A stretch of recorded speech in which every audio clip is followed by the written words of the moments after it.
It's time to talk the world's game from an American perspective. Presented by Three Lions Pub, you're listening to Two Up Front, where we focus on all things American soccer, from the NWSL, MLS, U.S. national teams, and all the way to the youth levels. Now in the studio, your hosts, Baxter Colburn and Simon Provan.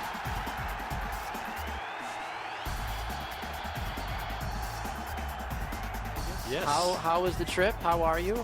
Did you gamble? Did you win? What happened? Yeah, you know, whenever my wife and I do a trip like this, we haven't been to Vegas in 17 years, but we take money with us that we don't call gambling money. We call it losing money. That's the safer it's bet entertainment money. But actually, I did pretty good, Baxter. Did you? I hit a royal flush this Really? weekend. I was only playing quarters. So but this is your last show. You're retiring. And you're flying. I wish it was. You're buying that a big of franchise. win, you're like, basically, I want enough money to pay for our vacation, which is there you go. That's the one great thing about Vegas is it's one of the few places you can go to and actually win back what you spent on your vacation. True. So yeah, it was. But the most important thing is got to spend some lovely time with my wife Sarah.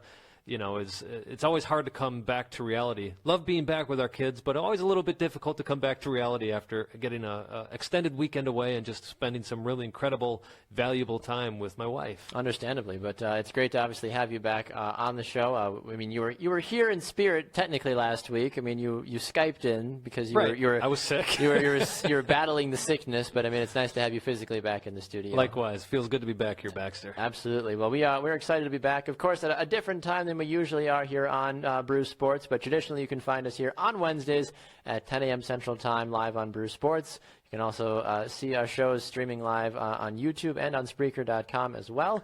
You can also find our show on our website, 2upfrontsoccer.com, the number 2, and also go to brewsportsnet.com to get past episodes of all the great shows and interviews that we do as well here on 2 Up Front. Yeah, and check us out on Facebook. We've always post our shows there. Any interviews we do, we post there as well. Just type 2 Up Front in the search bar.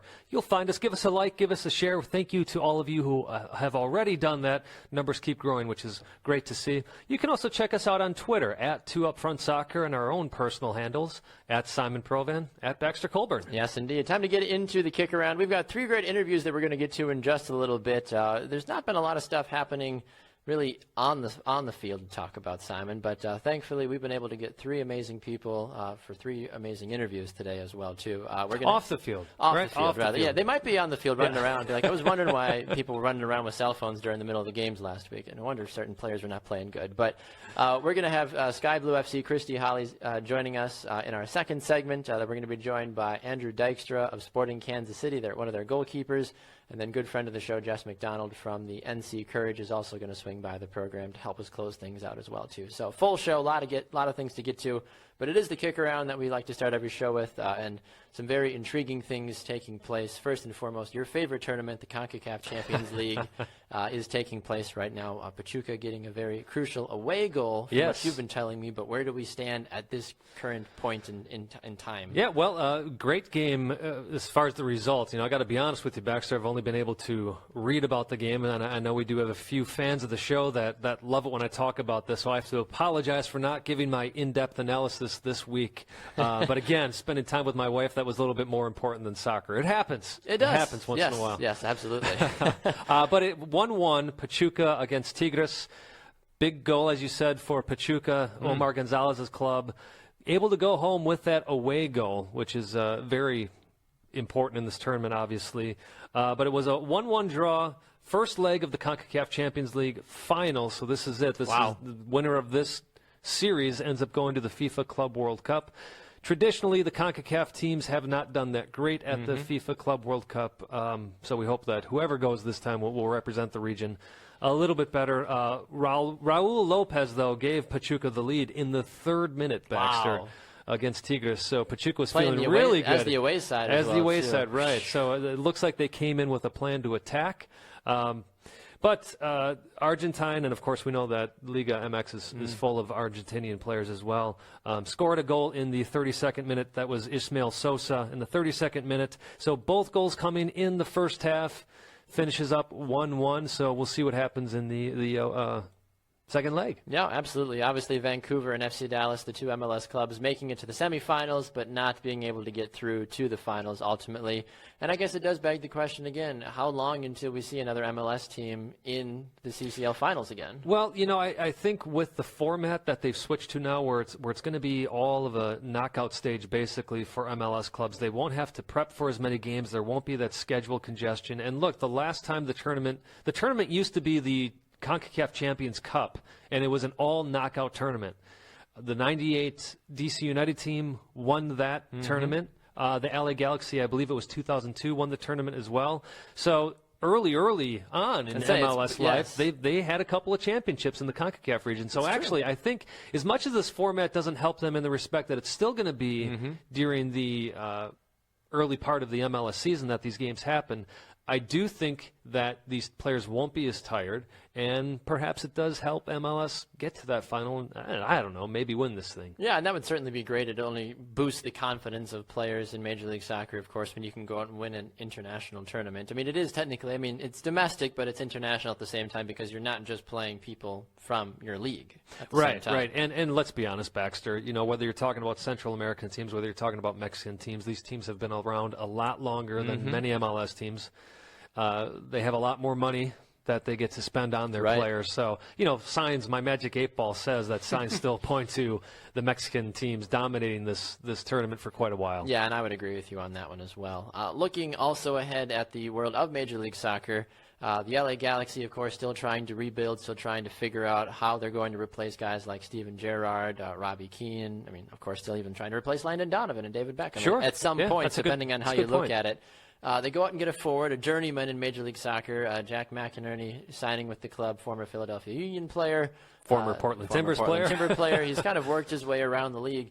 Now he heads off to the Galaxy to kind of help shore up the offense. A good, young, attacking player with some experience, has a nose for goal. I don't necessarily know if this changes much for the Galaxy, though, in the sense like, oh my gosh, when certain players sign, it's like, this is a playoff team or this is a championship team. Jack's not that guy. But to the same extent, though, he still is a very talented player left and right, though. Yeah, he is a talented player. Portland used him as mainly a substitute, came on. He didn't have as much time on the field as he was hoping for Portland. But here's the one thing to consider, Baxter. Giovanni Dos Santos only has 1 goal on the season. Wow. Zardes has come back from injury, and since he's come back, he hasn't scored at all. So you do wonder if perhaps Kurt Unfollow is looking at this as more of a bringing some competition into practices. I don't know if we're going to see much time for Jack Mack. At the same time, when other players aren't scoring, why not make a move like this? Why not make a move for a player who, in 5 seasons with Philly, not a lot of goals, but 25 goals with Philadelphia Union. Right. Again, last season with the Timbers didn't do much. So he is the type of player that's going to challenge other guys during practice, and perhaps he does get a few starts for LA. Right, and I think overall, he can only help the team. I don't think he's going to hurt the club, in all honesty, based off of how he plays. He's got, like I said, he's got a nose for goal. He knows what it means to be successful in this league. He's had the experience of playing with a championship caliber team in Portland. Obviously, he was the main focus in Philly for a long time as well, too. So he knows what it's like to have pressure on him. You go to a prestigious club like the Galaxy, there's that certain level of expectation. And I think Jack Mack is going to be able to use his experience and goal-scoring prowess to be an asset to the Galaxy. Yeah, ultimately, I do think, if we look at this quote from Pete Venegas, who, of course, is the GM for the Galaxy, the key words I see from this is he will give our team valuable depth, Baxter. Talking depth. So that says to you that he's not necessarily being looked at as a starter. Right. But still, having those guys that can come off the bench. Absolutely, sure.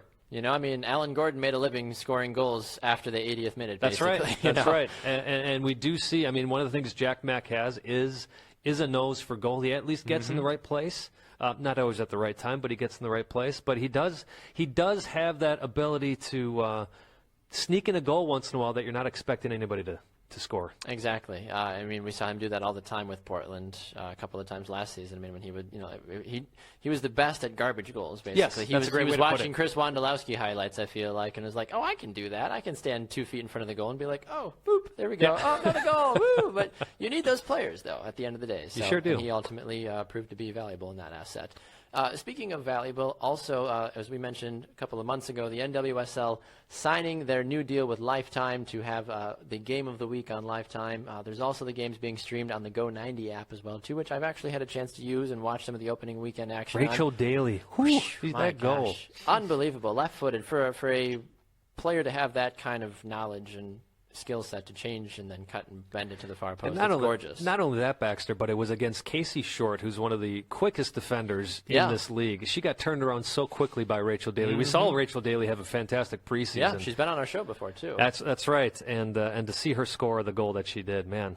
You gotta, if you're a Houston Dash fan, you gotta love what you saw from Rachel Daly. Absolutely, absolutely. But you also have to be happy if you are a fan of the league based off of the numbers of viewers for the games on Lifetime. I know you've got them kind of pulled up in front of you, but what took place on the opening weekend? Was it a success, Simon? Yeah, most people I think would say yes, it was a success. Just looking at the numbers here, 82,000 fans watched the first game on Lifetime TV. If you look back to 2016 when there was a game on Fox Sports 1, that was only 65,000, so a tick up from last year. But you do look at the previous years before that, Baxter, and the numbers were actually higher. 91,000 in 2015, 177,000 in 2014.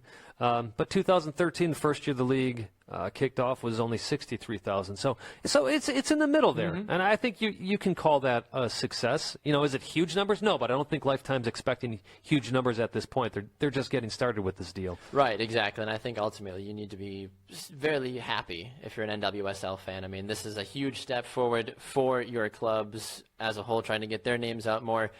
They've retooled the website as well, too. They have an app now as well, which I think they're doing things right.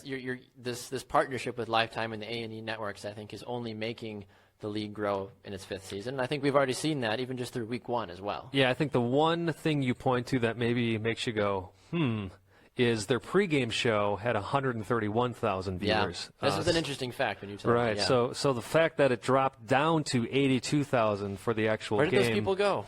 Yeah, it makes you wonder. Apparently, let's see here. The pregame show was let in by the fantastic blockbuster movie 2 Weeks Notice. Ah, of course. So people were like, oh, of course, 2 weeks notice. Oh, soccer. Right. This is interesting. So you do wonder if some of those numbers, which that movie, I know I'm throwing a lot of numbers at you folks, but that movie got 237,000 viewers. So you do got to believe that some people perhaps left the TVs on, left the pregame on, and then I mean, I'm definitely guilty of that away. too. The couple of times I watch TV, I mean, you'll watch a program, like your favorite program, and then all of a sudden you'll kind of get lulled into like at least a little bit of the next show, depending on what it is. I mean, I have no intent of watching Hell's Kitchen or American Ninja Warrior, but sometimes it's on after the programs that I watch. I'm like, oh, you hang around, you watch for 5, 10, 15 minutes as you got like, I got nothing else going on, and then you're like, okay, well now I need to go do my life again. What we don't have stats on, and we'll probably never know, is it would be nice to know, of those 82,000 viewers, was there anybody from that first group that saw the pregame show that thought, you know what, I'm going to check out this NWSL thing, see what this is all about? That's a good question. I don't know, and I'm hopeful that we can maybe find some sort of a number on that. I don't know. I mean, how do you know? I mean, the first time, unique viewers, as it were, being like, oh, what is this? Sure. I'm Joe from Buffalo. I don't know anything about soccer, but what is this NWSL? I've heard of it, but whatever. And then he watches and becomes a fan. Who knows? Who knows? But it was a good game overall, though, too, for fans to keep an eye to watch. The Timbers and the Pride. As well, too, a 2-0 game for the Thorns. Some people call them the Thorns. Yeah, well, it depends. Portland, whoever they are, they do things and they win. PT for all of them. Okay? There you go. PTFC, that's all you got to say. PTFC, they win no matter what. But speaking of the game and speaking of the league as a whole, as we mentioned, we have 3 great interviews to get to on the show today. We are going to have Christy Holly here join us up next, and then we're going to be joined by Andrew Dykstra of Sporting Kansas City, SCKC. Kansas City needs to get their act together. No. This is the thing. When you're talking NWSL and MLS, all in the same kick around, Baxter. I feel for you. It's tough to keep all these names straight. Okay? Like you have FCKC, you have SKC, you have PTFC. All it means it's a beautiful time to be alive and be an American soccer fan. That you've got all these different clubs that you're trying to keep straight in your head. Exactly. It's like I would rather have that problem where there's too much to remember instead of not enough. That's honestly. right. So without further ado, we're going to get to Christy Holly. And like I said, the other 2 interviews are going to come bang, bang right after that as well. And then we'll see you at the end of the show officially to give you our MLS and NWSL predictions for the upcoming week. So without further ado, we present to you Christy Holly from Sky Blue FC. Take a look at the interview. Three Lions Pub in Milwaukee, Wisconsin is just the place for me. They've got everything. Great pub food, a wonderful selection of draft beers, and a brilliant atmosphere, especially during Premier League matches. Check out the Three Lions Pub menu at threelionspub.com, where you can also find all their specials and the great events that take place throughout the year. Three Lions Pub, where across the pond is now across the street.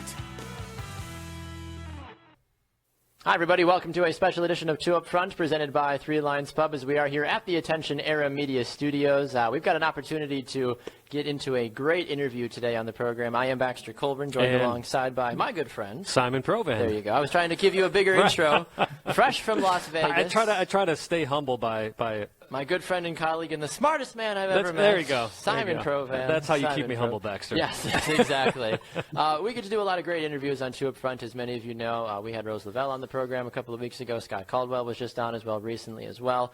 And on today's edition of the show, we have three great interviews. We're going to be joined a little bit later on in the program by Sporting Kansas City goalkeeper Andrew Dykstra, and then later on as well by, I guess now technically North Carolina Courage. They just need to figure out where they are.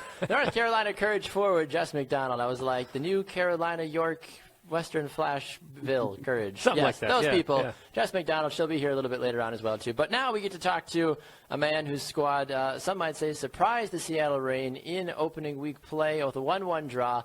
It is a good friend of ours. It is Christy Holly, and he joins us on the shopfutsal.com call-in line now. Christy, a very good day to you, sir. Welcome back to Two Up Front. Thank you very much. It's great to hear from you guys again. Absolutely, Christy. It's great to have you back on the program, of course. So let's get right into it. 1-1 draw against the Seattle Reign. Goal coming from Megan Rapinoe, a penalty kick, and then you guys go back a little bit later on, get the penalty kick to draw as well, too. Of course, Seattle, a lot of folks are expecting them to be a contender for the title this year, but what did you see from that game, and how did you think your squad performed in such a high-caliber game right off the bat? It was definitely a very interesting game. You know, Seattle's one of the hardest places in the league to go, and you know, if someone presented you with a point before the game, you'd most times take it. I thought that you know, there were decent moments within the game by us. I've told the players already that I was somewhat surprised by the quality on the ball that we were able to sustain throughout the game. You know, it's a early season game, and you expect it to be a little bit more of a grind, but we showed some very good moments on the ball. We seemed to defend relatively decent. We definitely had some little bits and pieces we need to tweak that we worked on today and yesterday. But overall, you know, there was a lot of positives to take from it. And, you know, Haley Koppmeyer, in fairness to her, she just got Player of the Week. She was absolutely fantastic. But it's not to discredit Seattle either. They're a very good team, and they're very dangerous going forward. Yeah, Christy, I wonder if you could speak a little bit more about your defense, because I think it was a bit of a surprise at how well they played, considering Kayleen Sheridan's making her debut in goal. You have two rookies in the back there, Kayla Mills, Mandy Freeman, and, of course, Erica Skortsky. Am I saying that right? Skortsky, yeah. Skortsky, yeah. You know, a young unit playing so well already together. I imagine that's got to make you very hopeful as a manager for the rest of the season. Absolutely. There's a lot of positives we can take from it. You know, at one point when the U.S. national U23 team was playing, 3 of the back 4 was actually Sky Blue players. So we're under no illusions. We've got a very, very young team, but we also have what I would consider probably the best female defender to ever play the game, in Christy Rampone. So they couldn't learn from a better role model, someone who guides the line, who controls the line day in, day out. And she's very, very good at communicating the information that these players need to continue to improve on a daily basis. So that's a huge bonus for us. You know, we talk about the youth, but it's so important to not forget what Christy Pearce has done so far in the game and what she will continue to do for the rest of the season. And then behind that back 4, we have Kayleen Sheridan, you know, and someone who we were overly familiar with, and, you know, from the moment we knew she was in the draft, that was the goalkeeper we wanted, and that's the goalkeeper we set out to get at that pick. You know, we stayed in close contact. I'm very good personal relationships with her head coach and her assistant coach down in Clemson, so we knew what we were getting. And, you know, I think she's going to do a great job in the league. She's still very young. She's got to gain her experience, and she's got to refine her game. But to come in and play the way she did with the level of maturity was something that was very impressive and certainly very pleasing from many different aspects. Well, speaking of the goalkeepers as well, too, Coach, one name not on this roster this season happens to be Caroline Stanley. She was no longer with the club going into the season. From all accounts, from what we've heard, we haven't really heard much about what transpired for her no longer to be a part of the club. Was it just a personal decision? Was it mutual a release? I heard rumors of a trade at one point as well, too. Can you shed a little bit more light on why Stanley's no longer on the team? It's definitely a difficult position, the goalkeeping, and we felt that Caroline Stanley did very well for us last year, and we were delighted with the progress she showed and the performances that she put in throughout the season. Ultimately, you can only carry two goalkeepers, and we had to sit down, we had to weigh up performances, we had to weigh up many different aspects of the squad that we were building, and it's certainly not an easy decision, but we felt that at this moment in time, Caroline Casey was the better fit alongside Kaelin Sheridan, and we'll find out over the season if we ultimately made the right decision. But full credit to Caroline Stanley, she did very well for us last year. And what was her, ultimately she played a few games with Seattle. However, this was her first club that she was able to get, I believe, 10 games in under her belt, and I thought that was probably a great experience for her and something that'll be a huge stepping stone in her career moving forward. Christy, obviously youth is only something you can work on with time because that's the way time works. But taking away from this game, what is probably one of the main things you see that you're going to have to work on the rest of the season, or at least for this next match coming up? Probably goal scoring, because I think we created a lot of opportunities and managed to only score from a set piece. Ultimately that is disappointing. And we spoke to the players about that. We spoke to them at halftime and numerous other times throughout the game. We want to be able to control our own destiny. It's something we have to take out of the hands of officials, out of the hands of any variable conditions that we just don't have control over. So what we do have control over is what we do with the ball when we're in dangerous positions. And I think part of it's mindset, and the other part of it is ultimately just some technical training. But that would be something that we want to continue to focus on, along with many other aspects of the game. We have to continue to work on our defensive shape. We still have to continue to work on how we build the ball out of the back and how we transfer it through the thirds. But, it was certainly a pleasing performance, and we know we've got more players coming in who people have heard their names but maybe are not too familiar with what they can do. So. And just to go off of that too, Coach, as you mentioned with creating chances, 14 total shots last week, 9 of those on frame. Clearly you're headed in the right direction, but that's something that folks have talked about a lot, though. When you talk about Sky Blue FC, there isn't one dominant striker that comes to mind. When you talk about other clubs in NWSL, it's like, oh, of course, they have, Lynn Williams. Oh, they have Keelia Ohai.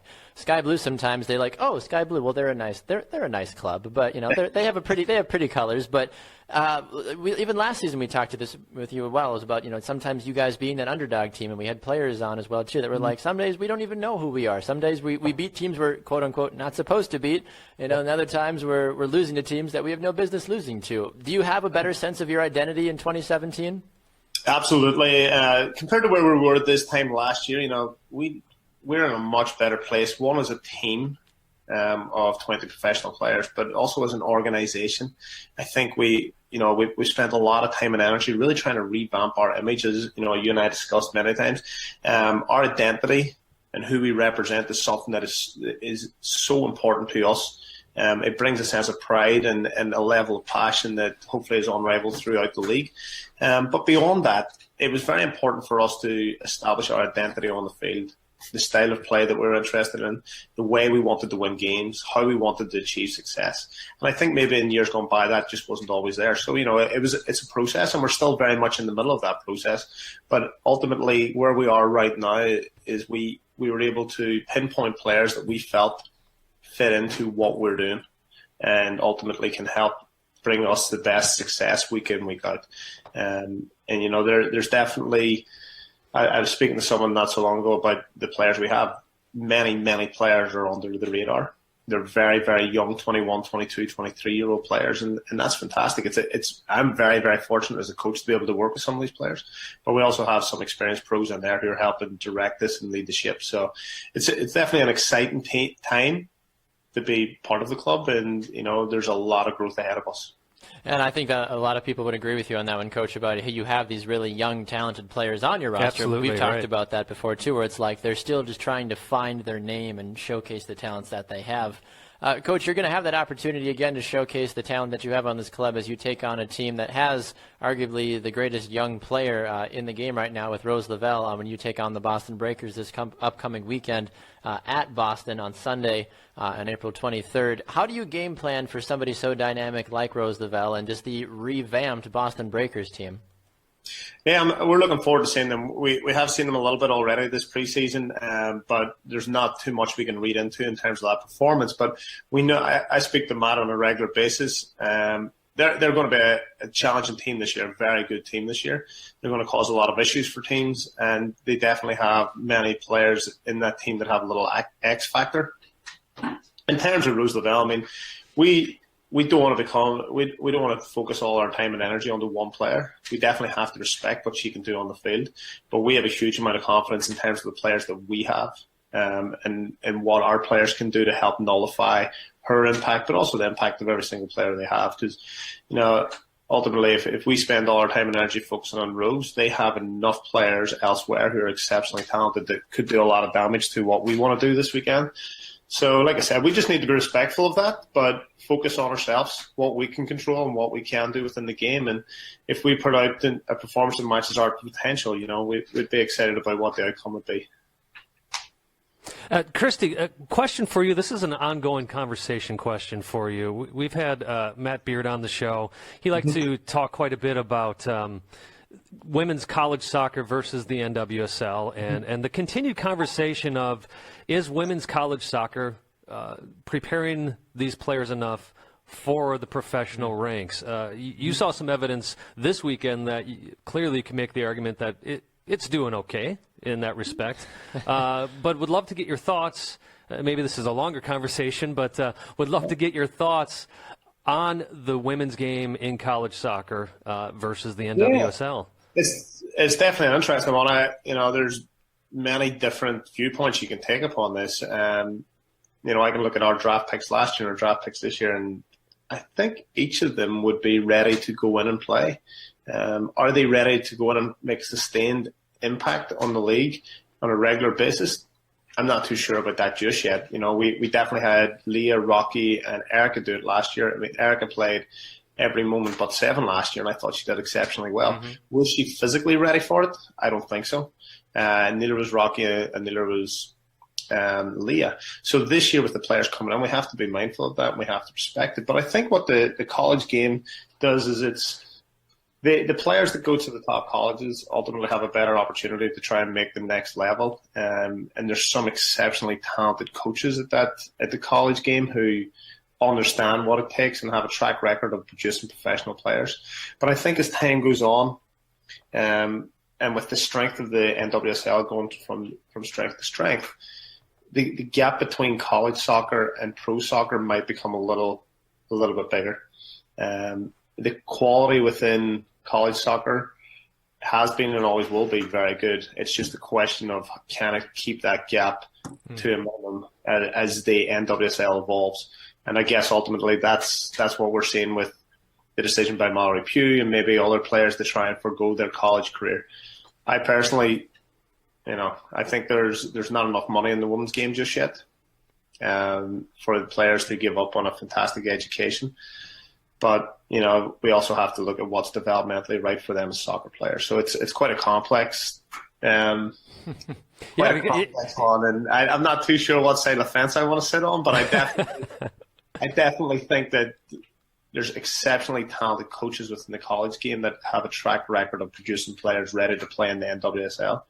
And I'm sure they're talented enough and strong enough to evolve as the league evolves to continue to keep that gap at a minimum. Yeah, I think that is one of the things that does get lost in the conversation is that the NWSL is still pretty young. So this may even be a conversation that's a little premature right now. As you had said, Christy, yourself, some of these women playing in college, they're getting full rides. And in that respect, you could argue that they're making more money with their college scholarships than they would be in the NWSL. So I would agree with that. As I said, I think this conversation that it's a good one to have. It's a healthy one to have, but perhaps it's just too early in the game yet. No pun intended. Yeah, right. Exactly in that regards. I mean, but Christy, unfortunately, we got to let you run, but we appreciate you taking the time to join us today on Two Up Front. We wish you the best of luck, of course, as you guys take on Boston this on Sunday, and we look forward to having you back on the program in a couple of weeks or a couple of months or even tomorrow. Why don't you just come back? You come back every day. Be a guest host for us. No problem at all. My pleasure, lads, and thanks very much for having us on there. Absolutely. And, I'm looking forward to you letting everybody know about Sky Blue being your favorite team. I appreciate that. Just waiting for the package in the mail with our jerseys and official gear, Christy, anytime. But I thought it already arrived, but not a problem. Oh, perfect. We can be bribed. We're not ashamed. We can be. We're more than willing to. Everybody has a price, Christy. But we appreciate you swinging by, sir, and we'll talk to you soon. All right. Thank you very much. No problem. Best of luck, lads. Take care. Absolutely. We'll talk to you soon. There goes Christy Holly on the shopfutsal.com call-in line. Great to hear from him. Great for everything that we've got going on. We've got more exciting action, of course, coming up for you if you're watching the Two Up Front show in its entirety. If not, that'll do it for this interview here for Christy Holly, for those of you that were watching here on Facebook Live with us.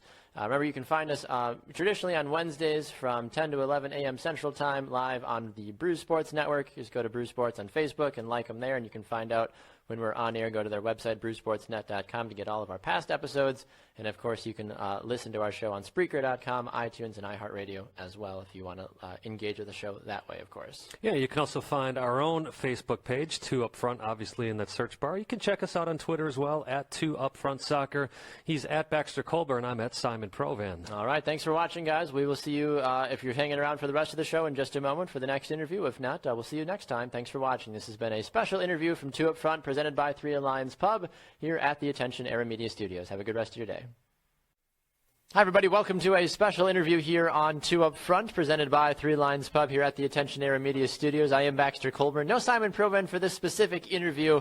If you're watching the show, you obviously know that Simon was on the interview before me, and he'll be on the interview after this one as well, too. But every once in a while, we get this opportunity to interview a bunch of different people for Two Up Front, and sometimes the interviews all happen to line up at the same time.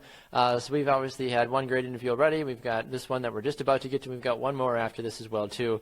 So there's a lot of great stuff you're not going to want to miss, so make sure you hang tight for those. But we've got a great interview to bring somebody back that has been on Two Up Front before in the past. A man that plays goalkeeper, spent some time out at DC United, was the backup for Bill Hamid for a little while as well, and got some valuable playing time out there as well. And then now he finds himself playing for the club Sporting Kansas City, who is one of two teams in all of Major League Soccer right now that have yet to register a loss this season. It is goalkeeper Andrew Dykstra, and he joins us now here on the shopfutsal.com call-in line. Andrew, a very good day to you, sir. How are you today? Very well. Thanks for having me, man. Absolutely, Andrew. It's great to have you back on Two Up Front. First and foremost, so you've changed addresses since the last time we talked, Andrew. Last time we talked, you were suiting up for DC United. Now you find yourself at Sporting Kansas City. You signed a one-year deal with SKC. Talk to me a little bit about how that deal transpired and your thoughts when you found out that you were leaving DC United to head to Sporting Kansas City. Yeah, it was kind of a long off season for me. DC declined my option, which was kind of expected after a back surgery I had last March. And then, the number 3 had shown for DC United and proved that he could kind of stand in. And, that I was expecting a boosted salary as well. So all the stars kind of aligned for DC to turn my option down. We were, in talks and trying to find a new club. And before the end of the year, I had asked DC United to loan me out to the Richmond Kickers. So I got about 8 or 9 games with them, including a playoff game, just to kind of prove to DC that I was fit and to prove to my next club, should there have, the situation occur, that I was healthy and ready to keep on playing and continue my career. So when sorry, not to jump in on it real fast. I mean, how are you feeling, I guess, after the back surgery now? I mean, something like that. You were out for, maybe at least on paper, you were out 10 to 12 weeks, but how did you feel physically after that time had passed? It took a long time. I mean, to be honest, so surgery was last March. I probably didn't feel like myself until preseason of this year, sometime in January. I still can't. So it was a microdiscectomy in my back, which had damage on the nerve that runs through my spine. Wow. So, yeah, I still can't feel my last two toes on my right foot. Wow. Okay. I've got a feeling that they're probably going to be that way for a long time. But in terms of the strength and getting the nerve function for the muscle function back, that came along. Yeah, we hit the off season, and all I did was try to strength train and do goalkeeper work to improve where I needed to and help the nerve. Out of the blue one day after training, I was actually out with Nick DeLeon, doing some shooting drills and just kind of, passing the time. And I got a call that Kansas City might be interested in picking me up. And thankful to, a recommendation by our physical therapist at DC and, the games that I played with Richmond, I made the decision easier for Kansas to pick me up. But yeah, it was a little out of the blue, but I was happy to continue my career. And we actually had 2 kids in August. We had twin boys. I can tell. So, yeah, they're in the back crying, but to be somewhere a little bit more affordable as well has been great for my family. So talk to me now, I guess, from a longevity perspective here, Andrew, because for those that know, that are following SKC and following your career, you're not starting right now for Sporting Kansas City. You haven't been a part of the 6 games that they've played thus far.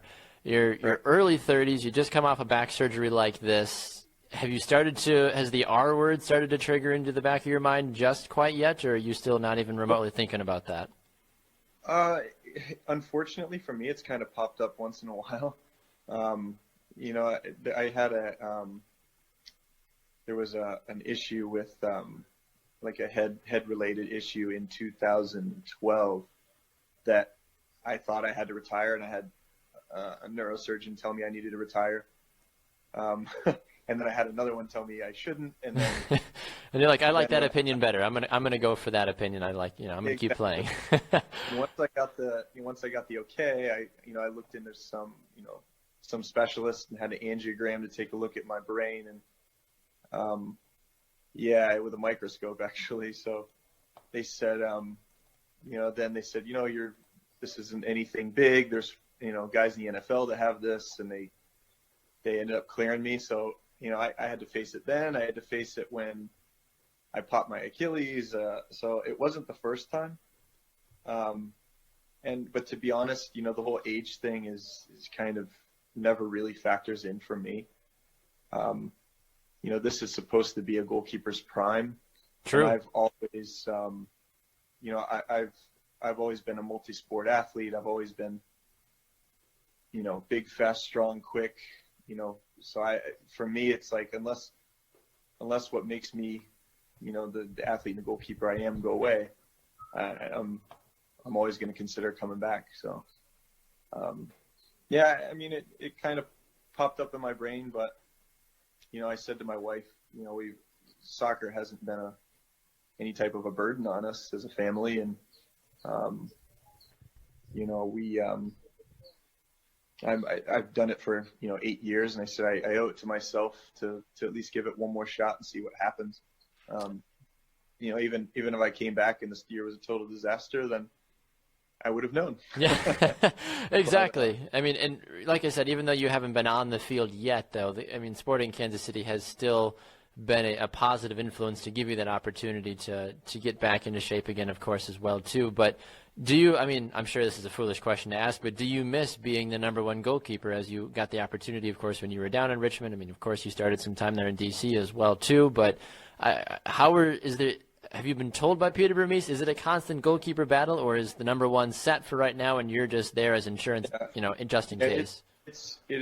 It doesn't matter who you are. It's always going to be an uphill battle when you come into a new place where the starter's established, because it's kind of his job to lose and your job to prove yourself. And it takes time. It takes a lot of work. And Tim's been great for the club. And he's been great this year so far. So, I'm just trying to I'm trying to just do my job, and when the opportunity presents itself, step in and do what I can for the club. And so far I think I'm pretty on track, and I actually got my first game. So it's very unique here because they have the Swope Park Rangers that are share facilities, have an excellent stadium, excellent following, very professional organization for the USL level, and the way that they manage it between the first team and Swope is unbelievable. It should be the gold standard for the rest of the league to follow. So they used our other goalkeeper, and they've used me last Saturday in my first game. And their beliefs at Swope are the same as Sporting. They want to play out of the back and use the goalkeeper, and the standard is set very high. So when I go to Swope, I'm using my feet out of the back, and the same ideas that we have on the first team. So, I have some video now and some proof to, Peter Vermees and my goalkeeper coach and my teammates that, I'm progressing, and, I'm fit should they want to use me. Last question here from me, Andrew, before we let you run. One soccer question, one non-soccer question for you. But first and foremost, what's it been like to see the resurgence of guys like Benny Fellhopper and Dom Dwyer on the team this year, both scoring goals, both performing at just a very high level? And then my other side question for you is, I know you're a Detroit Lions fan. The draft is coming up in a week. What do you think the Lions are going to do with that, with their first pick that they've got coming up? All right. Well, starting with Benny and Dom, I mean, I can't speak enough about the players on this team and the standard that's set and the ability of these guys. Benny's an absolute engine for this club, and going forward, he's smart. He picks out the right passes. He's teaching younger guys. It's great to see. And Dom. Talk about a guy with a hammer of a leg. Seeing shots from him every day is unbelievable. Yeah, I can imagine. He's proven he can get it done in games now, and no, it's great. I'm not sure of Dom's age, but some of the older guys in the team are really setting the pace and setting the standard for this club. It's great to see. And then as far as the Detroit Lions, I had to ask, because you're a self-proclaimed Lions fan, and you posted pictures of your newborn sons on social media in Lions gear as well. I'm like, oh boy, those poor kids don't even have a chance.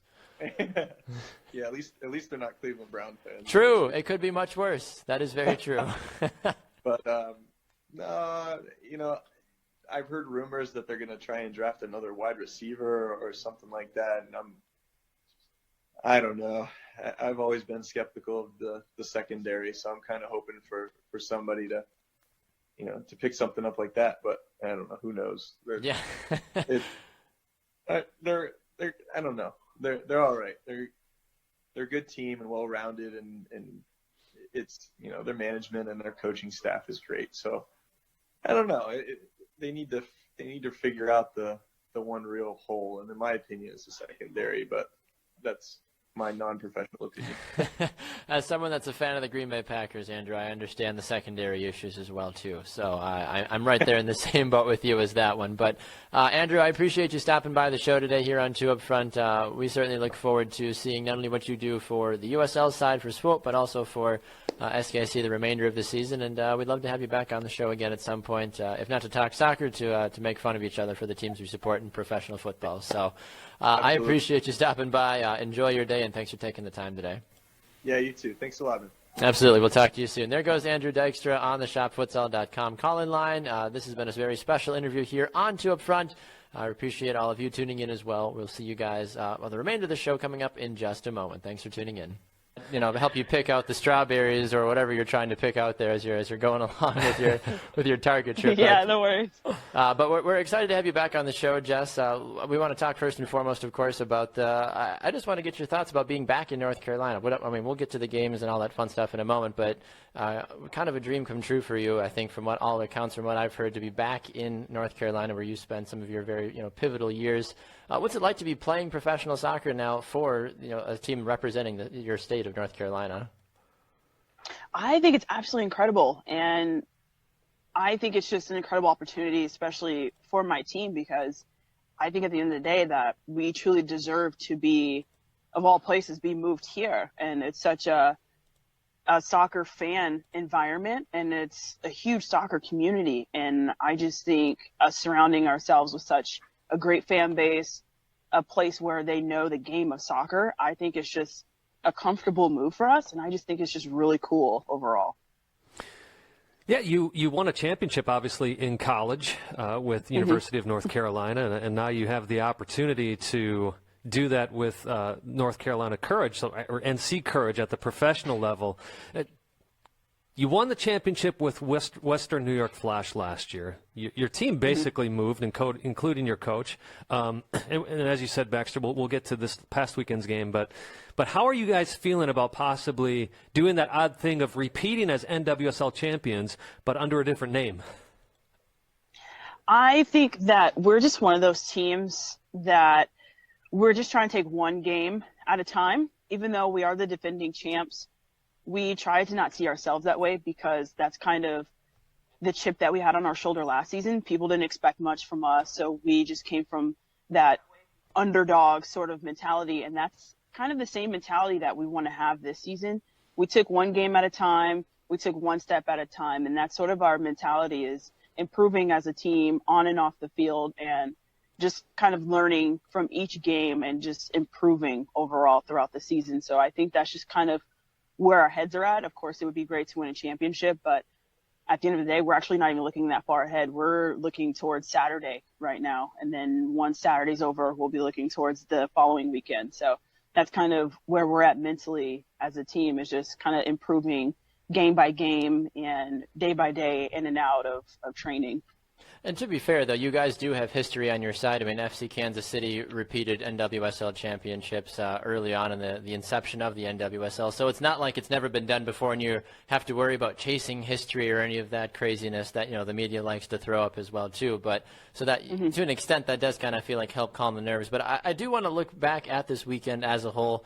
Your team does get the victory in the championship rematch. I feel like it was horribly underpromoted, in all honesty. Usually when you have like the rematches in the NFL of the Super Bowl, people are freaking out about this is revenge. I heard no revenge, talks at all coming from the Spirit or from the national media at all too. But how did you ladies view this game going into it? Was it just a season opener, like cool, or were you like, I remember the last time we played these guys, this was an insane battle down to the very bitter end, and Lynn saved us, thankfully. Yeah. I mean, like, what was the thought going into this game this last weekend against Washington? Yeah, well, for some people, it was like, wow, we're playing the Spirit the first game, and it's funny because we just came off of playing them in the championship. So only some of us sort of had that mentality. It's like, okay, this is kind of a vindictive sort of game for them, but whereas for the other half of us, it was like, this is the first game of the season. We're still the same team as last year, whereas Washington Spirit is kind of starting fresh. They almost have a whole new roster this year. And so that was sort of the advantage that we wanted to take in this first game. And so some of us had that, okay, it's a vindictive championship game again, or it's just the first game of the season and let's just take it from there. So it was sort of like a back and forth kind of thing in the locker room. So it's just really cool to sort of spark that energy regardless of, whatever person's mentality was going into the game. Jessica, looking at the stats from that game is kind of crazy. Possession especially. Washington actually owned possession against you guys, yet you guys had 21 shots, 9 of those on goal compared to Washington's 4 shots on goal. Obviously, a big part of this was Stephanie LeBay having a huge game for Washington. Absolutely. But Holy cow. But 8 saves and some of those, and one of those against a great header that you had, and her just taking it right out of the goal. But You guys use a diamond formation in this game. Obviously, a lot of this was just moving that ball around quickly. Is that what we can expect to see the rest of the year with NC Courage? Yeah, definitely. You guys will definitely continue to see a lot of opportunities being made by us because we're such an attacking-minded kind of team. We want to go forward as much as possible. Whatever opportunity that we see to go forward, that's what we try and take advantage of. And I think their goalkeeper had such an incredible game. Like, wow, her athleticism and even my header goal or my header shot. So you're looking like it should have been a goal. So you're mentally just like, come on, man, Steph, let that one go in. Exactly. It just kind of took away my fame for a second. But she had such an incredible game that, we just kept taking it at her, kept sort of testing her. That's the word I'm looking for. That's all we want to do with these goalkeepers in this league is continue to test them because you never know when they're going to make a mistake. And I mean, even if we get the ball in frame and they make a great save, that's great for them because that's sort of the competition that we need. But I think something you guys will definitely expect from us is a lot of shots on goal and a lot of attacking plays and sort of keeping people at the edge of their seats this season. Well, speaking of goals, the one goal that was scored this game came from McCall Zerboni. And, how fitting for a player who's played in both the WPS, the NWSL. She's played with several different teams. Basically, a representation of women's professional soccer all in one player there, scoring NC Courage's first goal ever. How fitting was that, Jessica?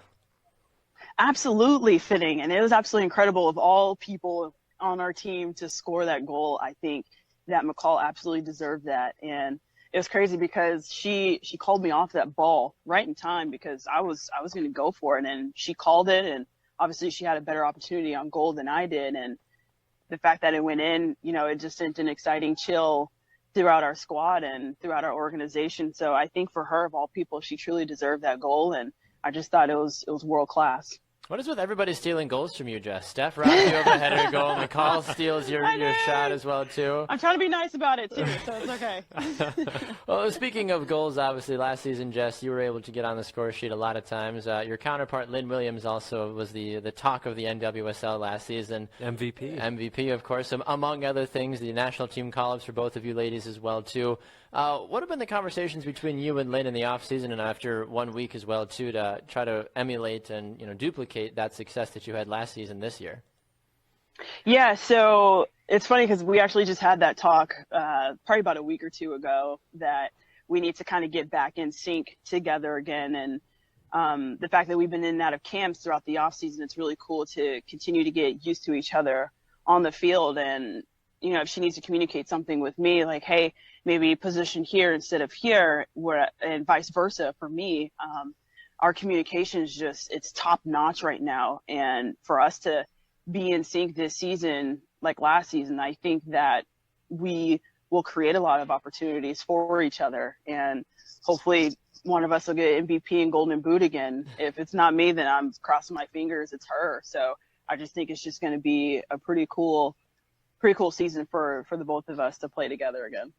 Well, speaking of playing together again, obviously that first game of the season was, finished the way it is. You get the shutout, you got the first goal. Now you look ahead to what lies in front of you. So you go from one rematch, where, of course, with all the hype. Now you go play a team like Portland, who, as everybody knows, is always incredibly talented with stars like Allie Long and others on that squad. How do you mentally prepare from going from this, rematch of a hyped-up game to now playing arguably the best team in the league from a player personnel across the board?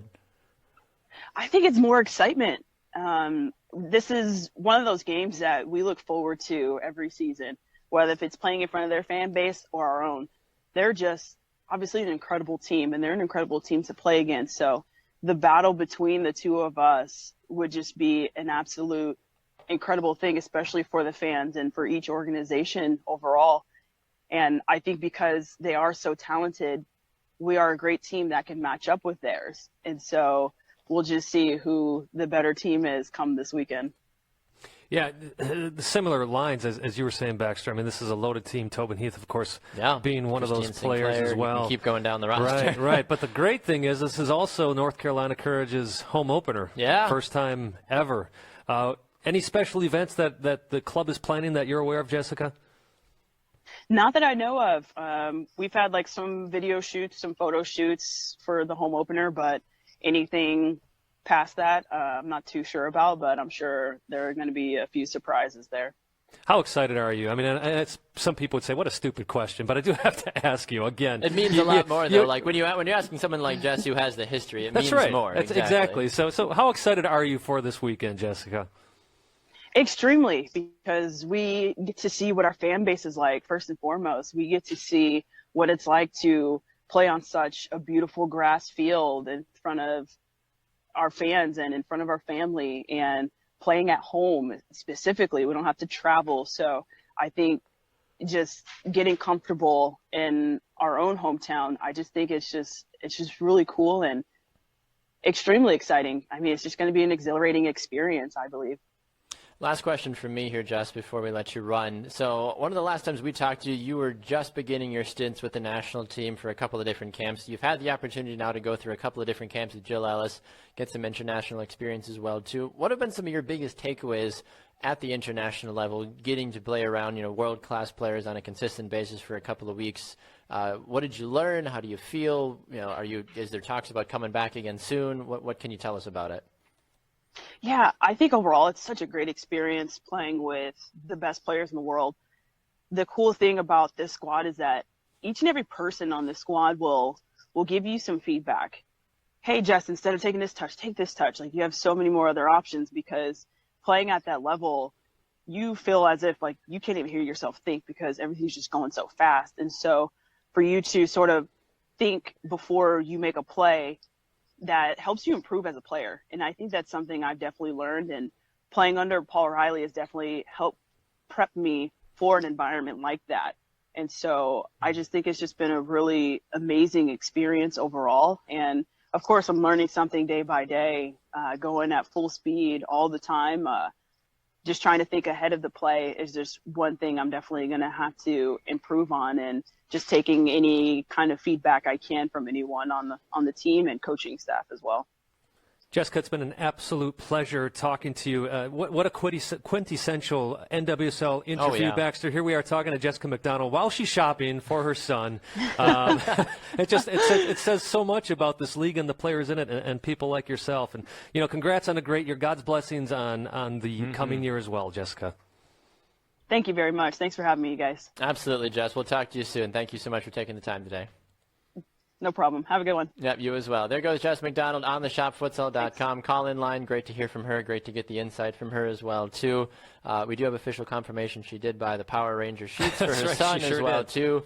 So definitely, not only is she a smart decision maker on the field, but she's a very smart decision maker off the field as well, too, when it comes to outfitting her son's bedroom. But she's just one of those great people, just one of those people you look at. When someone were to ask me, what is the NWSL, I would say, look at Jess McDonald. Yeah, absolutely. And again, going back to my comment before, for the fact that, she knows she has the interview, yet she's out shopping because she has to. And, you don't get that in many other leagues, and to me that's pretty exciting, because it does show how down to earth these players still are. And will continue to be. Right, exactly. I mean, very rarely do you find someone in this league that is very full of themselves and be like, oh, I don't have that kind of time for you, or I'm not going to take a call while I'm shopping and doing these other things because I have a life. Like, that's great, though. They're trying to grow the league, and these are ways to do something like that. And one of the things, too, that you'd see, and of course some people will say, well, or argue that, well, you need to have some personality in the league, like a Dennis Rodman for an old throwback name there. But you saw Joanna Lohman go down this week, and 11 minutes into that game we were talking about against the Courage. You saw how many players from other teams reached out to her on Twitter and get healthy, Joanna, praying for you, whatever it may be. I guess you do see that in some leagues, but in this league itself, there's so much more of a connection no matter what team you play on between all the players. Exactly, and I completely agree with you on that one. And I just think that the one thing you hear from so many of these ladies is that this is a family. Like, my teammates aren't just my friends or my teammates, but like I've got friends on other teams as well too, and we are just this one big soccer family. And I think because they're all in it together, they're all trying to have compete. to be. You look at the CBA negotiations that just happened; they have to be in it together, because there's a lot of players not making a lot of money in this league. Right. I completely agree with you on that one. So we appreciate you guys stopping by to check out the interview today, of course, with Jess McDonald. We've got a lot more exciting action for you, of course, on 2 Up Front. Make sure to find us on Brew Sports on Wednesdays at 10 a.m. Central Time, 11 Eastern. You can also go to our website, 2upfrontsoccer.com, the number 2, and also find us on the Brew Sports Network, brewsportsnet.com, on their Facebook page as well. Yeah, find us on Facebook, 2 Up Front Soccer, or you can find us on Twitter at 2 Up Front Soccer. You can find him at Baxter Colburn. You can find myself at Simon Provan. All right, for Simon Provan, I'm Baxter Colburn. Thanks for tuning in to this interview with Jess McDonald from MC Courage. We'll see you guys next time on 2 Up Front. And welcome back to 2 Up Front as we continue to roll along with the program. First of all, 3 amazing interviews that we just had the opportunity to see. A very special thanks to Christy Holly, Andrew Dykstra, and Jess McDonald as well, too. Just 3 very humble but also hardworking individuals that it was just great to hear their insights about everything that they've got going on in their life right now. Yeah, it's always great to have the special guest on that we do have. We're so privileged, Baxter, to get the guests that we do. And, so thank you to all of them. And thank you to all of you who sit here, and whether we have the interviews out early or whether you watch them now as part of the total show, thank you to all of you for supporting 2 Up Front. Absolutely, absolutely. Well, it is time to get to our predictions, our MLS and NWSL predictions, which are brought to you by Red Line Pub. We've been in high demand, apparently, We Simon. have, yeah. A couple of people tweeting out and saying, hey, we need to know your NWSL predictions, so here you go. Yeah, I mean, might as well, I guess, right? So we'll start with MLS, and then we'll close with NWSL. And then we'll be out of here as well for the rest of the show. So one game taking place on Wednesday evening tonight, of course, the New England Revolution taking on the San Jose Earthquakes. New England's coming off of a 3-0 loss against the Chicago Fire in Chicago. I should have known better, Simon. New England has notoriously been horrible in Chicago, regardless of how good or bad the Fire are. Should have just known. Yet I was like, the Revs are going to be fine. And they get blown out. Schweinsteiger scores a goal, and then Nemanja Nikolic scores 2 goals as well, too. New England can't find which way is up, and they lose. I honestly think they lose tonight at home against San Jose. Well, I'm going to actually take New England in this game, Baxter. They're undefeated in 6 games at home. True. So, once again, not going to be mad if that happens. Right. So. Yeah, I'm going to take the Revs. They're going to be hungry to come back from that 3-0 loss to Chicago, but Chicago looking really good since they got Schweinsteiger and Nikolic in there, working well together, Baxter. But it pays to have hardcore international experience on your team. It does. So don't discredit that loss to Chicago too much on the part of the New England Revolution. I think a lot of credit actually goes to the Chicago Fire for that. But I'm taking New England in this game. Sounds good. Toronto hosting Chicago. That game happening before the weekend kicks off. TFC is at home. Chicago, of course, as we just mentioned, coming off of a huge victory.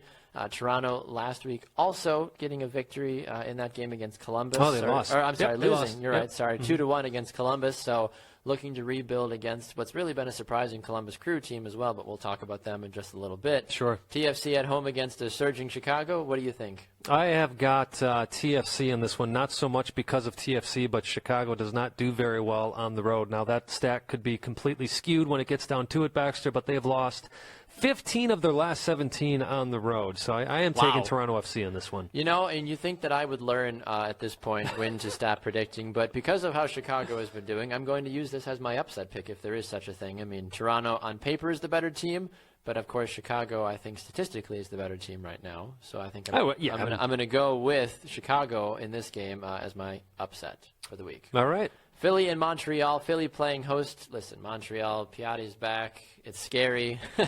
I think Montreal goes on the road and gets a very much-needed 3 points in the Eastern Conference, which we already know is always wide open, especially with the drop of Atlanta recently as well, too. I think Montreal gets the win on the road. Yeah, Philadelphia just not looking good at all. No cohesion on that team right now, Baxter. It's sad, honestly. It is sad. So I agree with you. We saw how Piatti revives a Montreal Impact team, and I am definitely taking Montreal in this one. Houston and San Jose. Houston doing still very well the last couple of games. Obviously, they struggled a little bit last week.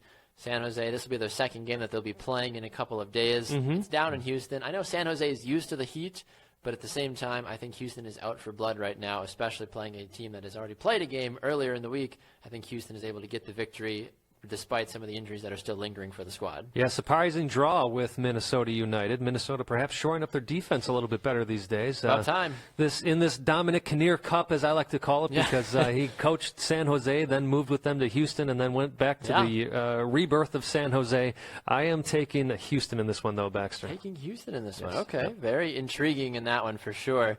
So we both have Houston for the victory on that one. Portland and Vancouver. So last weekend, Vancouver, they did a 2-1 victory against Seattle, courtesy of Freddie Montero and crew stepping it up. Vancouver, they seem to be the real deal, but I've also been on the Vancouver side of fandom for the last couple of seasons, and I've always been sorely disappointed. I mean, Portland, as we know, is a very good team, but they did come off a 1-0 loss. Yeah, they've been slipping up a little bit here, Baxter. Not getting the results that they want in their last 3 or 4 games. I know they snuck a win in there, but draw, a loss to Sporting Kansas City. Vancouver looked really good against Seattle. Freddie Montero, as you said, scoring 2 goals. And this is Cascadia Cup time. It is so Cascadia things Cup. get elevated when it comes to Cascadia. But because it is Cascadia Cup, Portland is at home. I'm taking the Portland Timbers on this one. And I would agree with you on that one, too, honestly. I mean, I think Vancouver has the tools to pull an upset in this one. But Portland, as you mentioned, at home, it is Cascadia. They just lost only by 1 goal. They had a good showing in the game. I think that they're going to come out hot and heavy, but it's not going to be without conceding at least 1 or 2 goals from Vancouver. Yeah, I agree with that. The Revolution now playing, of course, over the weekend against DC United. Of course, a bitter rivalry, as some might say. I never really get the rivalry, maybe because I don't live out there. I'm like, why are DC United the Revolution rivals? But again, I think it's a location sort of a thing because they're so close to each other. Location. Understand that for sure.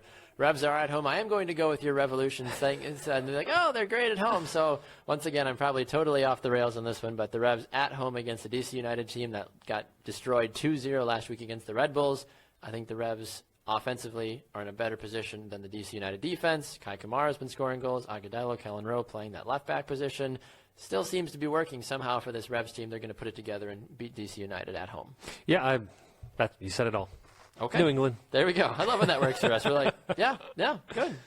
All right, the Red Bulls playing Columbus. Now, this is an interesting game because these teams have met numerous times in the postseason over the last couple of years. Columbus, as we mentioned, they beat TFC 2-1 last week. The Red Bulls, they beat DC United 2-0, of course, last week as well, too. So both of these teams, offensively, everything seems to be clicking right now. Bradley Wright Phillips, as we mentioned, I believe 2 weeks ago on our show, signing a new multi-year contract with the Red Bulls to remain as a designated player, to become a designated player. Become one, right. So this is at Red Bull Arena, traditionally a hard place to win in, but New York has been a little sketchy this season. I have not been fully sold on the Red Bulls early on. No, and the one thing that you see with Columbus is Miram, Kamara, both up there with 4 goals each, so the club likes to spread their goals around. Honestly, especially from Justin Miram. Absolutely, but you also have other players in there, too. You know, Ethan Finley's got a goal on the season. Higuain has a goal on the season. Trapp has been hanging around in the midfield. Right, so Columbus likes to spread it around. I think they have a little bit more of a consistent style than the Red Bulls. I don't know if you can call it an upset, Baxter, but I'm going to take the Crew on this one. Okay, sounds good, and I'm going to actually call a draw on this one, my first draw of the week.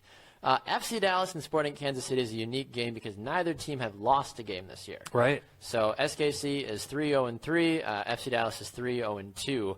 Dom Dwyer's been returning to Dom Dwyer status, which I think should send shivers among every goalkeeper and defense across the league because when Dom Dwyer is hot, virtually nobody can stand in his way, especially for a guy that's trying to shore up his potential resume to become a U.S. men's national team player as well, now that he has a citizenship. I mean, Bruce Arena in general would probably be a fool not to select him at some point, but to make it at the international level, you have to perform at the club level. I think SKC continues to stay undefeated, and they beat FC Dallas down in Dallas. All right, I'm going to take it the other way, Baxter. I think FC Dallas is going to continue their winning ways.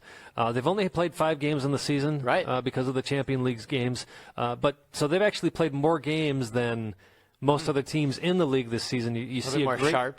Yeah, absolutely, yeah. So you're seeing, especially again in that midfield with some of their newer transactions that they've had in the offseason, those DP players, both in the midfield and up top. Yeah. I see FC Dallas at home winning this one. That would be, I mean, it's very hard to say which way or another you would fall on something like this because both teams are very talented. Yeah, the one wild card is it looks like Jesse Gonzalez will be the starter. We do see that Jesse once in a while makes a weird bad little decision. gaffes, yeah. Exactly. So that is something Sporty Kansas City could take advantage of.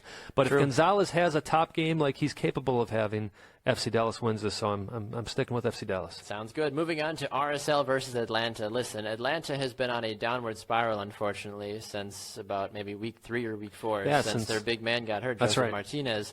RSL at the same time, they beat Colorado 2-1 last week. Atlanta only lost 2-1 against Montreal last week, but Atlanta, they're on the road again. RSL coming off of a much nitty-gritty victory against the Rapids. I think RSL has the pieces and the experience still that they start to show their continued colors of being a very good club. It's not going to be a pretty game, but I think RSL still ultimately wins this game. Well, and the wild card here to me is Mike Petke. True. Undefeated under him, 2 wins in a row. And I agree with you, Baxter. I think they go 3-0 under Coach Mike. And RSL takes the win. The game that really has me surprised, and not only surprised, but only just questioning who to choose, is NYCFC versus Orlando.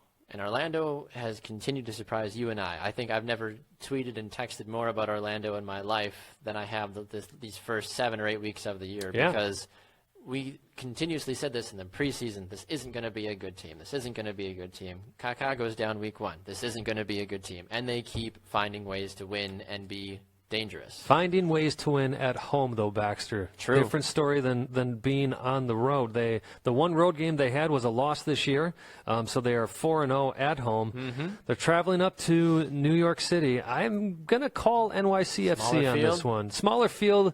New York has not been that impressive, but until Orlando can show better on the road than they did in their one road game, I got to take New York City at home. I'm going to take a draw on this one because I think NYCFC, they did just beat Philly 2-0. David Villa scoring from midfield because, scoring in front of 18 yards is too cliche, apparently. I mean, he's an incredible player, and I think the fact of his talent has been everything that NYCFC has wanted this year. I still think there's some question marks for NYCFC on the defensive side. They're still figuring out the goalkeeper side of things as well, too. I think Orlando, because they've had all this, late success and just a lot of success in the air, too. Sure, a lot of their goals sure. have come from the air. If Kyle Laring can get on the back end of a couple of crosses, I think that they could either draw or maybe steal the game, but I think it's going to ultimately end in a draw because both teams are still trying to figure themselves out a little bit more, especially on the road for Orlando and at home for NYCFC. Sure. LA and Seattle, the second to last MLS game we talk about, and then, of course, Minnesota, Colorado. LA 2-1 loss to Orlando, as we mentioned, and then Seattle a 2-1 loss to Vancouver. Both these teams still looking for relevance and dominance in the Western Conference. Jack Mack, of course, signing, as we mentioned earlier in the show, for the Galaxy. He'll probably get some second-half minutes, I would assume, in this game to get his feet wet, but Seattle, the usual suspects, have yet to really make a massive impact. Yeah, they had a peak there a little early in the season where they did have that 4-game unbeaten streak, but 3 of those games were draws, and then of course they end up losing to Vancouver, which did surprise a lot of people. Seattle's lost their form a bit. LA's still looking for theirs. The one wild card here, Baxter, is that Seattle tends to be a thorn in LA's side, no matter if it's the playoffs or the regular season. That being said, I'm going to chicken out here and take a draw on this one. Ooh, okay. I'm going to take the Galaxy on this one at home, but not by much. And then Minnesota United and Colorado. Never thought I'd live in a world where I think that the Loons would draw the Dynamo, and then also go back to face Colorado, who they had success on earlier in the season. They're at home. I'm going to actually take Minnesota for the first time all season long. I'm right there with you. I just don't know what to say. I mean, Colorado, of course, losing 2-1 to RSL earlier, in Minnesota. If you can score 2 goals against Houston, who started off the season really well, you must be doing something right. Yeah, and as I mentioned earlier, they're shoring up their defense a bit. Colorado does have Zach McMath in goal because, of course, Tim Howard suspended for 3 games for comments and an altercation that he had and with a fan. Foolish. Yeah, it is foolish, and I know Pablo Mastroeni is saying, well, the league needs to do better with their security. Maybe, but still, you're the one getting paid $6.5 million to play soccer. Be professional. Be professional about it. Take it. You're when you go into a stadium and you're playing with your back to the supporter section, you got to know they're going to be yelling stuff at you. I mean, he never got stuff yelled at him when he was in England. Right. I guarantee it would probably worse in England. Exactly, and I'm not excusing that fans' behavior, but this is the game you're played to play. You're paid to play a game. Exactly. Do I have all the facts? No, but the one fact I do know is you're paid to play a game. Exactly. So, unless it was something incredibly derogatory towards race or whatever you want to say, right. Perhaps that's a different story. But still, you're being paid to play the game, so be the better person. Exactly. All right, that concludes our MLS predictions. We now fly over to the NWSL side of things. Week 1 already in the bag. Just to recap, Dash beat the Red Stars 2-0, Thorns 2-0 over the Pride, Spirit losing to the Courage 1-0, Sky Blue and Seattle draw 1-1, and FCKC get goals from the Mamas 2-0 against Boston. We look ahead to this week. This is where it all starts to get interesting. Some interesting matchups. Chicago playing host to FC Kansas City. My big question is, how does this team survive without Amy Rodriguez? Right. Yeah, Baxter. They did it for a season last year, so it's not like they don't know what to do, and they still have Sydney Leroux. Let's not forget that Sydney is still a very talented player and the player scored a goal. And the player we had on our show recently, Shea Groom, had a good game as well. Exactly. Chicago, that was the surprise result of the opening weekend. Houston Dash. You took Chicago to win. I took the Dash to win. Yeah. And I honestly think Chicago still is one of the teams to beat. Agreed. They're going to be at home. FC Kansas City, they're going to be trying to figure out how to deal again without Amy Rodriguez. That was a big surprise for them, obviously. I'm taking the Chicago Red Stars in this one, Baxter. I'm actually going to go on the opposite side of the fence, and I'm going to take FC Kansas City. I think because they were able to do fairly well last season without Amy Rodriguez, but now you get Sydney Leroux back, plus a very talented Shea Groom, plus the rest of the supporting cast. I think FC Kansas City is still able to capitalize on Chicago, still trying to get over the shock of last week and Rachel Daly highlights flying through their back of their mind as well, too. Just a gorgeous goal. Yeah, My it was. gosh. Yes, it was. Pride and the Spirit, battle of winless teams down at Orlando City Stadium. Orlando, of course, trying to navigate without Alex Morgan for the first part of the season. They've also gotten rid of Sarah Hagan. They also just got rid of Cami Levin as well, too. Is anybody left in Orlando that's actually talented besides Marta? Marta, well, Ellie Krieger's there, of course. Suppose, yeah. I mean, Ashlyn Harris. Ashlyn Harris is there too. Yeah. But I mean, who's going to put the ball in the back of the net? Well, the problem is that you wait until a week before the season before you cut one of your fan favorites and one of your starters, in Sarah Hagan. This team is looking for chemistry. I think Washington could sneak out a win, but Baxter, I got to take a draw on this because, of course, Washington, one of their best players, Johanna Lohman, out for the season with her ACL injury. What an unfortunate injury, Baxter. If you haven't watched, just watch the highlights of the game, and you'll see right before the Courage score their goal, Joanna's pedaling backwards, basically, and just ends up stepping on her foot wrong, and that's what ends up being the injury there. It's amazing how quickly the game can change and how quickly your career can change. Yeah, as well, you know what? I'm actually going to change my pick. I'm going to take Washington in that I see them actually rallying the troops. Okay, fair enough. I'm going to take a draw on this one just because I think Washington has still a lot to prove. Only registering 5 total shots last week against, I know you were playing against the defending, Courage champions, of course, but still got to do better than 5 shots, and I think Orlando's still trying to figure out their identity with all of these players being gone now and still trying to get the chemistry back together as well. Allie Krieger can't rush the sidelines every single time and shoot a goal. I mean, that's not realistic. And Marta is on the other side of 30. She's only so talented. That's right. Well, that's part of it as well. So I call a draw. I call a very underwhelming draw in this game, honestly. The Courage and the Thorns, that's the big game. Yep. Game of the week. It's on Go90. That Pride Spirit game is actually the game on Lifetime, which take it for what it's worth, I guess. Poor choice in my opinion, but what are you going to do? I don't think they probably also expected certain players to be gone at that point either. That's right. The Courage and the Thorns, I think you can go one of 2 ways on this one. You can either pick a blowout for either side, or you can pick a very hard-fought draw. So I guess I don't know. Here's what I'll tell you. Undefeated for Courage, both teams. Courage are at home. It's their first home game, and it's not like this is an expansion team. This is a championship team that just changed locations, and to a location that many of these women are very excited to be playing at in North Carolina. Right. So as much as the Thorns are stacked with great players, I do see North Carolina taking this game, Baxter. You got Lynn Williams, Jessica McDonald up top. They work together tremendously well. You've got a strong midfield. Look, North Carolina has shown, and as I mentioned in that interview with Jessica McDonald, they like to play that ball quick. They like to play with that diamond midfield, and they do it well. They got to get the ball more in the net, obviously, but who expected Stephanie Lobby to have as great of a game as she had for the Washington Spirit? But I do see North Carolina, fans at their back, first time opening this stadium, or not opening the stadium, but first home time opener. Playing there, home opener. Everything points to North Carolina Courage in this one. And traditionally, I would agree with you on that one, but it's hard to argue against, as you mentioned, the all-star caliber team that is the Portland Thorns. Sure. I mean, they shut out the Pride in Week 1 with 2 goals. This team is banging on all cylinders. Allie Long has been a resurgence on the national team. She's taken that down to the club level as well, too. You throw in, of course, the laundry list of high-caliber international players. I think Portland honestly spoils the party for North Carolina, but it still is a Can't close argue game. against that. Reign in the Dash. I think this is the game to watch this weekend because the Dash, as we mentioned, a 2-0 beatdown against the Red Stars. The Reign, the surprise 1-1 draw with Sky Blue FC. It's in Seattle. It's a 10 o'clock start on the East Coast. So, 7 o'clock West Coast, I guess. The late game, nonetheless. What do you think about this game? Oh, Baxter, this is a tough one. This is the hardest game for me to predict because all week. Houston's looking really good. Seattle, of course, great goalkeeping though from Haley Koppmeyer. True, Player of the Week. Player of the Week. Good for her. Yeah, Seattle's at home, Baxter. I think maybe I'm sticking with home teams. I don't know if that's how my picks have all worked out, but I'm going to take Seattle on this one. You did take Washington to upset. That's though, right. That's so right. Hypothetically, you're not totally there. Listen, I'm going to jump on the Dash bandwagon again. As a Dash fan, I think you do what you do to a defense like Chicago week 1, and you see a team like Seattle struggle against a team far less talented than the Dash in Sky Blue FC.